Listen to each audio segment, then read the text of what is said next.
Parece que o uso dos celulares nas escolas no Brasil está realmente com os dias contados. Vamos ver se vai dar certo, né? O MEC e o governo estão estudando essa possibilidade de proibir realmente o uso dos celulares na escola.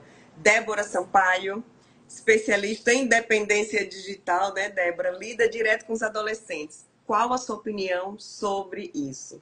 É necessário mesmo proibir o uso dos celulares nas escolas? Ju, o que eu tenho dito é que, infelizmente, a gente está com uma geração, em especial de adolescentes, já com uma relação disfuncional com esses dispositivos, com muitos sinais de dependência tecnológica realmente, de nomofobia, né, de uma angústia, de uma ansiedade de estar longe do celular, fora os prejuízos que na escola já são aí, as pesquisas já estão mostrando. Dificuldade de se concentrar, problemas nas socializações, comprometimento das relações sociais. Então, é necessário. Quando a gente lida com casos de dependência, a gente trabalha numa perspectiva de redução de danos. Não tem como prevenir essa geração de adolescentes. A gente precisa agora frear, reduzir esses danos. Talvez a geração de crianças que está ali ainda na educação infantil, a gente já comece a educar de uma maneira a conscientizar, a refletir com essa perspectiva da cidadania digital, né, de uma consciência digital. Talvez ali não precise, mas hoje, para essa geração de adolescentes, é fundamental. A escola precisa ser esse espaço de desintoxicação digital, tendo em vista que a gente já tem aí pesquisas mostrando a quantidade de tempo que eles ficam no dispositivo. Então, se a gente conseguir retirar, pelo menos na escola, já que eles passam o resto do dia aí conectados, já é uma possibilidade de minimizar, como eu coloquei, de reduzir os danos que o uso abusivo, que o uso excessivo do celular traz para a vida deles. Mesmo esse celular estando na bolsa, na escola, mesmo assim ele gera essa ansiedade? Gera. Na verdade, o celular com a internet, a gente está falando dos smartphones, né? A gente tem pesquisas que mostram que de 2010 em diante, os índices de adoecimento mental, né, em especial na faixa etária de 10 a 14 anos, ela aumentou de uma forma assustadora. E é justamente o período que os smartphones se popularizam, a partir de 2010. Então, aumentou a ansiedade, aumentou a depressão, aumentou o suicídio. E quando a gente fala de estar dentro da bolsa, mesmo dentro da bolsa, tem um fenômeno chamado de drenagem cerebral, brain drain. Já se sabe que mesmo o celular na bolsa, às vezes mesmo desligado, ele acaba drenando um pouco da nossa atenção, dessa preocupação, desse estado de alerta, dessa ansiedade. Então, o ideal realmente é não usar. Agora, claro, está havendo também um movimento de lançar aqueles celulares antigos, né, que não tem internet. Porque o problema não é o celular em si. Se for só para ligar, tudo bem. Se é aquele pai, aquela mãe que quer ligar só para combinar o horário de buscar na escola, o local, quer resolver alguns ajustes, não tem problema. A grande questão do celular é a internet. São as redes sociais, né? São os jogos, são todas essas outras possibilidades de distração que os adolescentes utilizam, né? Quantas vezes a gente não vê eles numa sala de aula com fone de ouvido assistindo uma série do Netflix, né? Ouvindo música.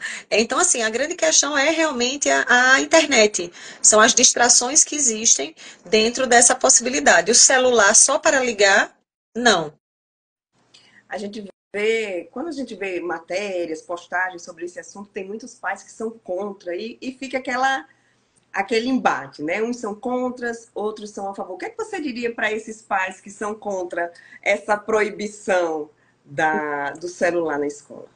O que eu posso dizer para esses pais é que os nossos filhos, eles viveram um experimento.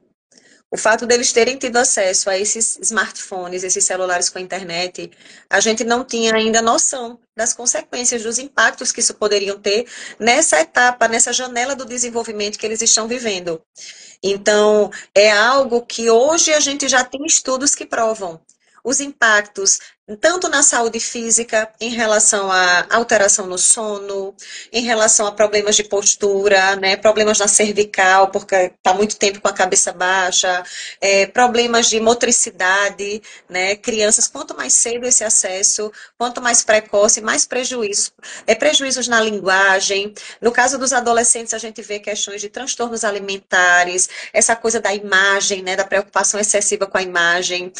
A gente vê aí as questões ligadas a comunidades com conteúdos ligados à autolesão, a suicídio, a violência, o cyberbullying, que é uma das grandes preocupações. Então, assim, são muitos os prejuízos, Ju. Fora a questão da atenção. Hoje a gente fala de uma grande epidemia, de fato, de distração, como eles estão com dificuldade de sustentar a atenção por um determinado tempo em uma única coisa, porque eles são hiperestimulados, são muitos estímulos, né? Então, tem essa questão da atenção. Então, são muitos, a gente já sabe, já está comprovado os prejuízos que esse uso, né, desmedido, esse uso do dispositivo o tempo inteiro traz para eles. A escola não deve ser esse espaço. A escola é para eles se relacionarem, para eles conversarem, para eles interagirem. A escola é para eles assistirem aula, para eles fazerem atividades. Claro, se esse dispositivo ele for utilizado como uma finalidade pedagógica, né, como é a lei que a gente tem aqui no Rio Grande do Norte, tudo bem, se o professor marca o dia, o horário, a data que vai usar aquele dispositivo, qual é o objetivo, aí ok. Mas para eles estarem usando só para dificultar o relacionamento entre eles, para favorecer as situações de cyberbullying, né? Para estar prejudicando ainda mais eles nesse aspecto da saúde mental, é completamente desnecessário. Mesmo que na hora da aula seja proibido, quando dá um intervalo, que é aquele momento da interação, da conversa, da brincadeira, aí tá todo mundo no celular. Exatamente. Olha, as escolas que já proibiram as pesquisas, as últimas pesquisas que foram divulgadas, os próprios alunos que inicialmente eram contra, depois de um tempo, quando eles foram ouvidos novamente, eles mesmos reconheceram a necessidade, como hoje eles estão conseguindo conversar mais, interagir mais, dialogar. E o prejuízo não é só dentro da escola, porque na medida que eles só passam a se relacionar ali no online, eles vão diminuindo o repertório deles de relacionamento. A gente tem visto uma geração com as habilidades sociais muito comprometidas, de não conseguir olhar no olho, de não conseguir desenvolver uma conversa, de uma timidez excessiva, de uma ansiedade social. Então, não precisa, eles não precisam, as relações têm que ser construídas. É diferente de um adulto, que já tem maturidade, que já tem o cérebro estruturado, né?